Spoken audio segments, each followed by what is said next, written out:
Hello Muffins, and welcome to another video. Today I'm going to be talking about how I create my OCs, and I'm going to be talking about that OC and how that OC came to be. Today's OC we're going to be talking about is my Hazbin Hotel OC Bel Bel. Because I'm into Hazbin Hotel right now, and I really wanted to talk about her. Let's start off with how I create my OCs.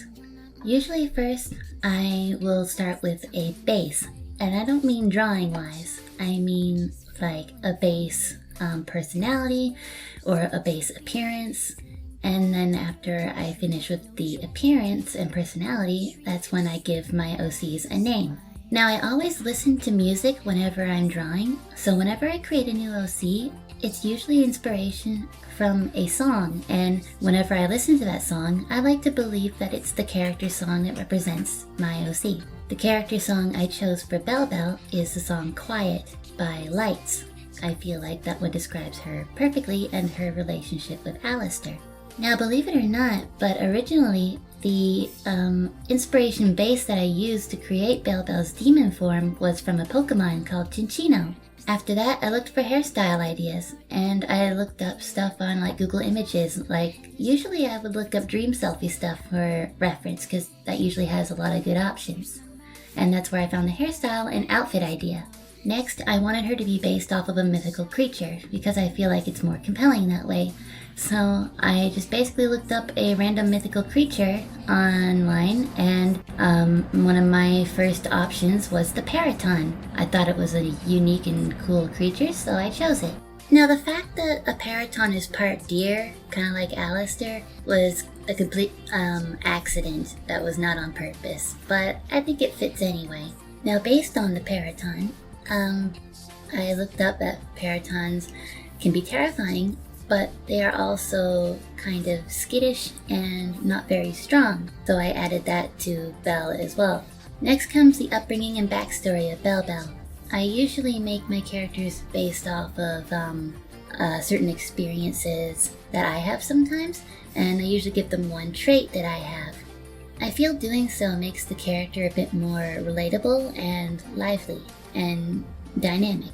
So I gave her one experience of mine, and I gave her one trait of mine. Her trait being that she feels guilty if people feel sorry or pity for her. The experience I gave her is growing up in an environment where you don't know if what you're doing is right or wrong, but you just kind of go with it anyway because you assume everybody knows better than you. Now I don't feel these sort of things anymore. It's just based off of past experiences. But, even though sometimes people's past, like even an artist or author or such, could be tragic, you could always turn that around and make it a compelling character trait as well. It's almost funny in a way because you just look back at your past like, that would be a good backstory. So now that I've created my character, I have added her into the world of Hazbin Hotel, and I start crazy drawing her and stuff, as you've probably already noticed. I get really into characters that I, have just created, and then I just go crazy with them, even making comics about them. Now, it comes to the deciding factor of her relationship with the characters of Hazbin Hotel and how she fits into the story. When she first arrives in Hell, she's only ever known what her cult in her village have taught her about hell. That, it's all evil and stuff like that. And don't get me wrong, it is. But to her, when she gets there, everybody seems to be a lot nicer than how her cult treated her. And that's where she gets the idea that hell is better than heaven. Her Paraton form also fits this very well because she doesn't like being reminded of her living life. And a Paraton shadow is always in the form of the person you were when you were alive as a human.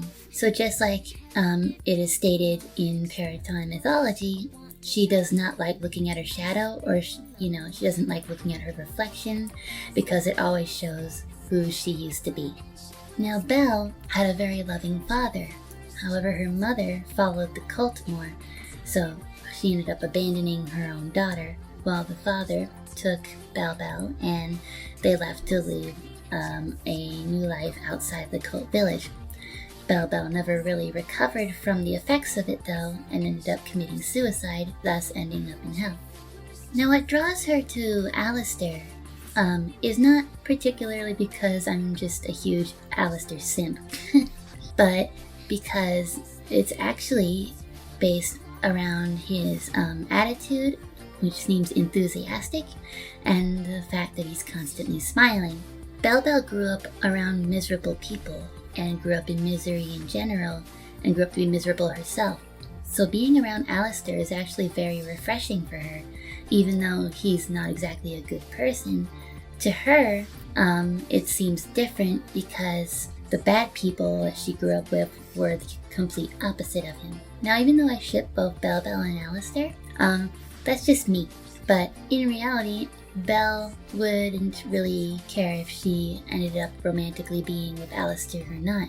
She just loves his energy and therefore would love to be around him all the time to help boost her mood. So even if I didn't pair her up with him, she would still like to be around him and help him out, and just so she could see his smile and his enthusiastic attitude all the time. In my story for her, she ends up usually cooking or preparing drinks or knitting or just small stuff like that, and she would basically just serve Alistair in that kind of fashion, as sort of like a maid almost. So even if Alistair had bad intentions for her, she wouldn't care anyway, because she just loves to be around his refreshing nature. Now I have Bel Bel in hell, however she is considered sinless, because the only sin that she has committed is despising God, which is barely enough of a sin, I suppose. I mean, it's pretty big to some, not to others, but considering watching the Hazbin Hotel episodes, it doesn't seem like maybe that might even matter to the angels. But in her story, it kind of does matter. She ends up in hell because Lucifer allows her to be there. She's actually supposed to be stuck in forever purgatory because heaven won't accept her and she's not sinful enough to be in hell. However, in order for her to actually live in hell properly, she has to be connected to somebody who is not royal and is most likely not going to have a possibility of, being wiped out from the extermination. So in reality, she has a invisible string that's wrapped around her finger, kind of like a lifeline. And Alistair and her don't realize this yet, but they do sometime in my comic, that string is also wrapped around Alistair's finger because her life is dependent on him being alive. So if he were to die, she would cease to exist. Bel Bel's personality is basically the embodiment of somebody who does not exist within themselves anymore because she's just that broken from her upbringing. So if she were to cease to exist, she wouldn't even care about that either. She would actually gladly accept it, which is actually one of the reasons why I also ship her with Alistair, because doing so gives her a purpose. Like she has somebody she can love and who actually loves her in return. So it would make her think twice about ceasing to exist. She would actually want to try to keep going for the sake that she has a purpose now. She comes off as very sweet, kind, and caring and gentle. In reality, it's actually just more of a mask. She's actually quite scared, even when she talks to people. So she uses her kindness and gentleness as a way to cope with her fear. Despite being afraid or even kind or whatever, she also uses honorifics, I suppose. Whenever referring to people, she speaks very formally about others, especially when referring to them. Like she will say, instead of Alistair, she would call him Mr. Alistair, or like others like Mr. Husker or Miss Charlie, stuff like that. In my story, when she starts dating Alistair, she ends up changing up her tone of calling him Mr. Alistair to giving him a cute nickname, Alial.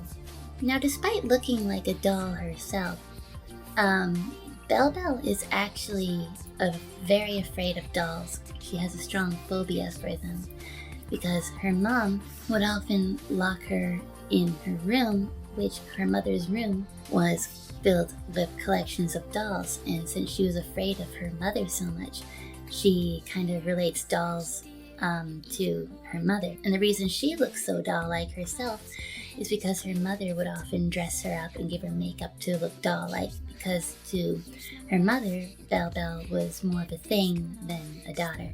Bel Bel doesn't believe that redemption is really worth it or good at all, because she sees heaven as the evil entity more so than hell.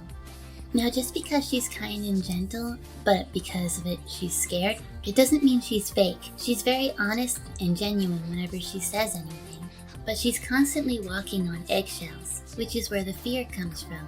She's afraid that whatever she says might get her punished in some way. Now, later on, Alistair figures out that her life string is attached to him. Therefore, he doesn't have a reason to make any deals with her or to find a way to own her soul, because technically he already owns her life. Considering if she were to actually die, it wouldn't affect Alistair in any way, but if Alistair were to die, she would cease to exist. All around, Bel Bel is a tragic character, but she's still very lovable. She's very shy, optimistic, especially when around Alistair, and she's very kind. Basically, if I were to summarize up her entire being in a general term, I'd say she's just lost and confused. But even then, she still has a good heart. Anyway, I hope that you enjoyed this description of how I made my character Bel Bel and her backstory, and basically how I made her fit into the Hazbin Hotel universe. I love OCs, and I love seeing everybody else's OCs. I constantly look up OCs all the time, and it just brings a smile to my face. So if you guys have any OCs that you'd like to show me, I'd be more than happy to see them. Take care, muffins. Bye!